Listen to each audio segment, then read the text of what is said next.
Hi friends, welcome back to the channel Shri Sahi creations. ಇವತ್ತಿನ ವಿಡಿಯೋದಲ್ಲಿ ನಾನು ತುಂಬಾ ಸಿಂಪಲ್ಲಾಗಿ ಮಾಡ್ಕೊಳ್ಳುವಂತಹ ಒಂದು ಸೀರೆ ಕುಚ್ಚನ್ನು ತೋರಿಸ್ತಾ ಇದ್ದೀನಿ. 6 ದಾರನ ಗಂಟಾಕಿ ರೆಡಿ ಮಾಡಿ ಇಟ್ಕೊಂಡಿದ್ದೀನಿ. ಕ್ರೋಶಾ ನೀಡಲ್ ಬಂದು 0.75 mm. ಈ ನೀಡಲ್ನ ಯೂಸ್ ಮಾಡ್ತಿದ್ದೀನಿ. ಸೀರೆಗೆ ಮಾಡ್ಕೊಳ್ತಾ ಇದ್ದರೆ ಪಲ್ಲು ರೈಟ್ ಸೈಡಿಂದ ಸ್ಟಾರ್ಟಿಂಗಿಂದನೇ ಸ್ಟಾರ್ಟ್ ಮಾಡ್ಕೊಳ್ಳಿ. ಮೊದಲು ನೋಡಿ, ಈ ಥರ ನೀಡಲ್ನ ಚುಚ್ಕೊಂಡು ಈ ದಾರನ ಮೇಲೆ ತಂದು ಒಂದು ಲಾಕನ್ನು ಮಾಡ್ಕೊತೀನಿ. ಪಕ್ಕದಲ್ಲೇ ಇನ್ನೊಂದು ಸಲ ಲಾಕ್ ಮಾಡ್ಕೋತೀನಿ. ಸ್ಟಾರ್ಟಿಂಗಲ್ಲಿ 2 ಸಲ ಲಾಕ್ ಮಾಡ್ಕೋಬೇಕು. ಸೆಕ್ಯೂರ್ ಆಗಿರುತ್ತೆ ಫ್ರೆಂಡ್ಸ್. ಯಾವುದೇ ಕಾರಣಕ್ಕೂ ಡಿಸೈನ್ ಬಿಚ್ಕೊಳ್ಳೋದಿಲ್ಲ. ಯಾವುದೇ ಡಿಸೈನ್ ಆಗಿರ್ಬೋದು, ನೀವು 2 ಟೈಮ್ಸ್ ಲಾಕ್ ಮಾಡಿಕೊಂಡ್ರೆ ಬೆಟರು. ಅದಾದಮೇಲೆ 4 ಚೈನ್ಗಳನ್ನು ಹಾಕ್ತೀನಿ. ಸ್ಟ್ರೇಟಾಗಿ ಅದು ಎಲ್ಲಿಗೆ ಬರುತ್ತೋ ನೋಡಿಕೊಂಡು ಕರೆಕ್ಟಾಗಿಟ್ಟು ಲಾಕನ್ನು ಮಾಡ್ತೀನಿ. ಅದಾದಮೇಲೆ ಇನ್ನೊಂದು ಸಲ ಲಾಕ್, 4 ಚೈನ್ ಆದಮೇಲೆ 2 ಟೈಮ್ಸ್ ಲಾಕನ್ನು ಮಾಡ್ಕೋತೀನಿ. ಇಲ್ಲಿಂದ ಥ್ರೆಡನ್ನು ಮೇಲ್ ಮಾಡಿಕೊಂಡು ಒಂದು ಚಿಕ್ಕ ರೌಂಡ್ ಬೀಡನ್ನು ತಗೊಂಡಿದ್ದೀನಿ. ಸ್ಮಾಲ್ ಸೈಜ್ ಗೋಲ್ಡ್ ಕಲರ್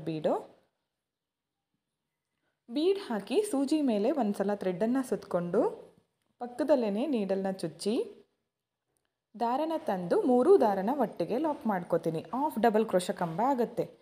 ಮತ್ತೆ ಥ್ರೆಡನ್ನು ಮೇಲ್ ಮಾಡ್ಕೋತೀನಿ. ಮತ್ತೊಂದು ಬೀಡನ್ನು ಹಾಕ್ತೀನಿ. ಬೀಡ್ ಹಾಕಿ ಸೂಜಿ ಮೇಲೆ ಒಂದು ಸಲ ಥ್ರೆಡನ್ನು ಸುತ್ಕೋಬೇಕು. ಸ್ಟ್ರೇಟಾಗಿ ಇಟ್ಕೊಂಡು ನೀಡಲ್ನ ಚುಚ್ಚಿ ದಾರನ ತಂದು 3 ದಾರನ ಒಟ್ಟಿಗೆ ಲಾಕ್ ಮಾಡ್ಕೋಬೇಕು. ಇವಾಗ ಮತ್ತೆ ಥ್ರೆಡನ್ನು ಮೇಲ್ ಮಾಡಿಕೊಂಡು ಒಂದು ಬ್ರೈಡಲ್ ಬೀಡನ್ನು ಹಾಕ್ತಾಯಿದ್ದೀನಿ. ಈ ಬೀಡನ್ನು ನೀಡಲ್ನಿಂದ ಥ್ರೆಡ್ಗೆ ಪಾಸ್ ಮಾಡಿ ಬೀಡನ್ನು ಲಾಕ್ ಮಾಡ್ಕೋಬೇಕು. ಸ್ಟ್ರೇಟಾಗಿ ಅದು ಎಲ್ಲಿಗೆ ಬರುತ್ತೋ ನೋಡಿಕೊಂಡು ಲಾಕ್ ಮಾಡ್ಕೋಬೇಕು. ಅದಾದಮೇಲೆ ಮತ್ತೆ ಥ್ರೆಡನ್ನು ಮೇಲ್ ಮಾಡ್ಕೋತೀನಿ. ಇಲ್ಲಿ ಚಿಕ್ಕ ಬೀಡ್ಗಳಿಗೆ ಮಾತ್ರ ನಾನು ಹಾಫ್ ಡಬಲ್ ಕ್ರೋಶ ಕಂಬ ಮಾಡ್ಕೊಂಡಿದ್ದೀನಿ. ಇಲ್ಲಿಂದ ಮತ್ತೆ ಥ್ರೆಡನ್ನು ಮೇಲ್ ಮಾಡಿಕೊಂಡು ಮತ್ತೆ ಚಿಕ್ಕ ಬೀಡನ್ನು ಹಾಕ್ತೀನಿ. ಈ ಬೀಡ್ ಹಾಕಿ ಸೂಜಿ ಮೇಲೆ ಒಂದು ಸಲ ಥ್ರೆಡನ್ನು ಸುತ್ತಕೊಂಡು ಪಕ್ಕದಲ್ಲೇ ನೀಡಲ್ನ ಚುಚ್ಕೋಬೇಕು. ದಾರನ ಮೇಲೆ ತಂದು 3 ದಾರನ ಒಟ್ಟಿಗೆ ಲಾಕ್ ಮಾಡ್ಕೋಬೇಕು. ಇಲ್ಲೂ ಕೂಡ ಹಾಫ್ ಡಬಲ್ ಕ್ರೋಶ ಕಂಬ ಮಾಡಿಕೊಂಡೆ. ಮತ್ತೆ ಥ್ರೆಡನ್ನು ಮೇಲ್ ಮಾಡಿ ಮತ್ತೊಂದು ಬೀಡನ್ನು ಹಾಕ್ತೀನಿ. ಸೂಜಿ ಮೇಲೆ ಒಂದು ಸಲ ಥ್ರೆಡನ್ನು ಸುತ್ಕೊಳ್ಳಿ. ಪಕ್ಕದಲ್ಲೇ ನೀಡಲ್ನ ಚುಚ್ಕೋಬೇಕು. ದಾರನ ಮೇಲೆ ತಂದು 3 ದಾರನ ಒಟ್ಟಿಗೆ ಲಾಕ್ ಮಾಡಿಕೊಂಡಾಗ ಹಾಫ್ ಡಬಲ್ ಕ್ರೋಶ ಕಂಬ ಆಗುತ್ತೆ. ಮಿಡಲ್ನಲ್ಲಿ ಬ್ರೈಡಲ್ ಬೀಡ್ ಬರಬೇಕು. ಅದರ ಅಕ್ಕಪಕ್ಕ 2 ಚಿಕ್ಕ ರೌಂಡ್ ಬೀಡ್ಗಳನ್ನು ಹಾಕಿದ್ದೀನಿ. ಅದಾದಮೇಲೆ ಈಗ ಹಾಗೆ ಒಂದು ಲಾಕನ್ನು ಮಾಡ್ಕೋತಿದ್ದೀನಿ. ಲಾಕ್ ಆದಮೇಲೆ 4 ಚೈನ್ಸ್ ಹಾಕ್ತೀನಿ. ಸ್ಟ್ರೇಟಾಗಿ ಅದು ಎಲ್ಲಿಗೆ ಬರುತ್ತೋ ನೋಡಿಕೊಂಡು ಕರೆಕ್ಟಾಗಿ ಇಟ್ಕೊಂಡು ಲಾಕನ್ನು ಮಾಡಬೇಕು. ಪಕ್ಕದಲ್ಲೇ ಇನ್ನೊಂದು ಸಲ ಲಾಕ್, 4 ಚೈನ್ ಹಾಕಿದ್ದೀನಲ್ಲ ಅದರ ಅಕ್ಕಪಕ್ಕ ಮಾತ್ರ 2 ಟೈಮ್ಸ್ ಲಾಕನ್ನು ಮಾಡ್ಕೊಂಡಿದ್ದೀನಿ. ಇಲ್ಲಿಂದ ಥ್ರೆಡನ್ನು ಮೇಲ್ ಮಾಡಿಕೊಂಡು ಮತ್ತೆ ಚಿಕ್ಕ ರೌಂಡ್ ಬೀಡನ್ನು ಹಾಕ್ತೀನಿ. 2 ಬೀಡ್ಗಳನ್ನು ಒಟ್ಟಿಗೆ ತಗೋತೀನಿ. ಒಂದೊಂದೇ ಬೀಡನ್ನು ಹಾಕ್ತಾ ಹೋಗಬೇಕು. ನೋಡಿ, 2 ಬೀಡ್ ತಗೊಂಡಿದ್ದೀನಲ್ಲ, 1 ಬೀಡ್ ಮಾತ್ರ ಹಾಕಿ ಸೂಜಿ ಮೇಲೆ ಒಂದು ಸಲ ಥ್ರೆಡನ್ನು ಸುತ್ಕೋತೀನಿ. ಪಕ್ಕದಲ್ಲೇ ನೀಡಲ್ನ ಚುಚ್ಕೊಂಡು ದಾರನ ಮೇಲೆ ತಂದು 3 ದಾರನ ಒಟ್ಟಿಗೆ ಲಾಕ್ ಮಾಡ್ಕೋತೀನಿ. ಆ ಬೀಡ್ ಹಾಗೆ ಇರಬೇಕು. ಇನ್ನೊಂದು ಬೀಡು ಈ ಥರ ಮಾಡ್ಕೊಳ್ಳೋದ್ರಿಂದ ಬೇಗ ಕಂಪ್ಲೀಟ್ ಆಗುತ್ತೆ. 2 ಬೀಡ್ಗಳನ್ನು ನೀಡಲ್ನಲ್ಲಿ ಹಾಕೋದ್ರಿಂದ. ಮತ್ತೊಂದು ಬೀಡ್ ಹಾಕಿ ಪಕ್ಕದಲ್ಲೇ ಮತ್ತೊಂದು ಹಾಫ್ ಡಬಲ್ ಕ್ರೋಶ ಕಂಬನ ಮಾಡಿಕೊಂಡೆ. ಇಲ್ಲಿಂದ ಮತ್ತೆ ಥ್ರೆಡನ್ನು ಮೇಲ್ ಮಾಡ್ಕೋಬೇಕು. ಬ್ರೈಡಲ್ ಬೀಡನ್ನು ಹಾಕ್ತೀನಿ. ಇವಾಗ ಈ ಬೀಡನ್ನು ಹಾಕ್ಕೊಳ್ಳಿ. ಬೀಡನ್ನು ಹಾಕಿ ಬೀಡ್ ಲಾಕ್ ಮಾಡ್ಕೋಬೇಕು. ಸ್ಟ್ರೇಟಾಗಿ ಅದು ಎಲ್ಲಿಗೆ ಬರುತ್ತೋ ನೋಡಿಕೊಂಡು ಕರೆಕ್ಟಾಗಿ ಇಟ್ಕೊಂಡು ಲಾಕ್ ಮಾಡಬೇಕು. ಮತ್ತು ಇಲ್ಲಿಂದ ಥ್ರೆಡನ್ನು ಮೇಲ್ ಮಾಡ್ಕೋಬೇಕು. ಚಿಕ್ಕ ರೌಂಡ್ ಬೀಡ್ಗಳನ್ನು ಹಾಕಬೇಕು. ಬಿಗ್ ಬೀಡ್ ಅಕ್ಕಪಕ್ಕ 2 ಚಿಕ್ಕ ರೌಂಡ್ ಬೀಡ್ಸ್ ಬರಬೇಕು. ಹಾಗೆ ಚಿಕ್ಕ ರೌಂಡ್ ಬೀಡ್ಗಳಿಗೆ ನಾನು ಹಾಫ್ ಡಬಲ್ ಕ್ರೋಶ ಕಂಬನ ಮಾಡ್ಕೊಂಡಿದ್ದೀನಿ. ಬೀಡ್ ಹಾಕಿದ ಮೇಲೆ ಸೂಜಿ ಮೇಲೆ ಒಂದು ಸಲ ಥ್ರೆಡನ್ನು ಸುತ್ಕೋತೀನಿ. ಪಕ್ಕದಲ್ಲೇ ನೀಡಲ್ನ ಚುಚ್ಕೊಂಡು ದಾರನ ಮೇಲೆ ತಂದು 3 ದಾರನ ಒಟ್ಟಿಗೆ ಲಾಕ್ ಮಾಡ್ಕೋತೀನಿ. ಆವಾಗ ಹಾಫ್ ಡಬಲ್ ಕ್ರೋಶ ಕಂಬ ಆಗುತ್ತೆ. ಮತ್ತೆ ಥ್ರೆಡನ್ನು ಮೇಲ್ ಮಾಡ್ಕೋತೀನಿ. ಮತ್ತೊಂದು ಚಿಕ್ಕ ರೌಂಡ್ ಬೀಡನ್ನು ಹಾಕ್ತೀನಿ.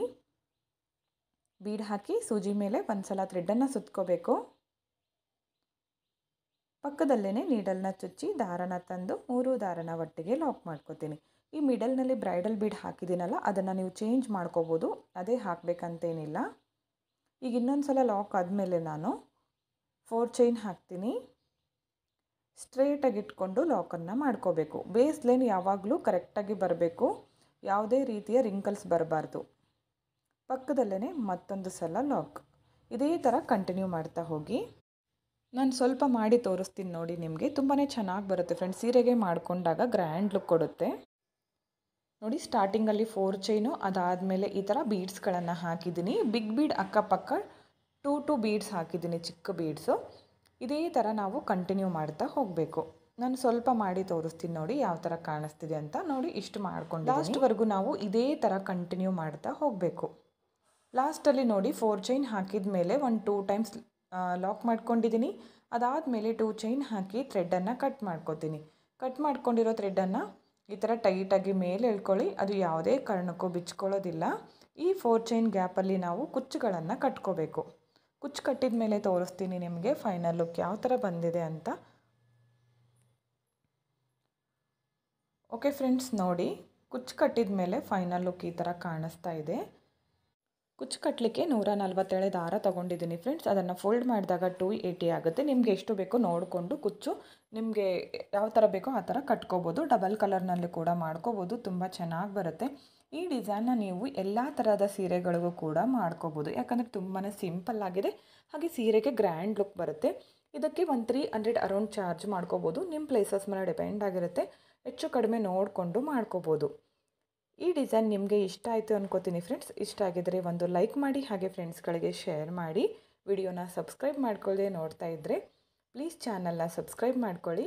ಪಕ್ಕದಲ್ಲಿರೋ ಬೆಲ್ ಐಕಾನ್ನ ಕ್ಲಿಕ್ ಮಾಡಿ ಆಲ್ ಅನ್ನೋ ಆಪ್ಷನ್ನ ಸೆಲೆಕ್ಟ್ ಮಾಡಿಕೊಂಡ್ರೆ ನಾನು ವಿಡಿಯೋ ಹಾಕಿದ ತಕ್ಷಣ ಮೊದಲು ನಿಮಗೆ ನೋಟಿಫಿಕೇಷನ್ ಬಂದು ತಲುಪುತ್ತೆ.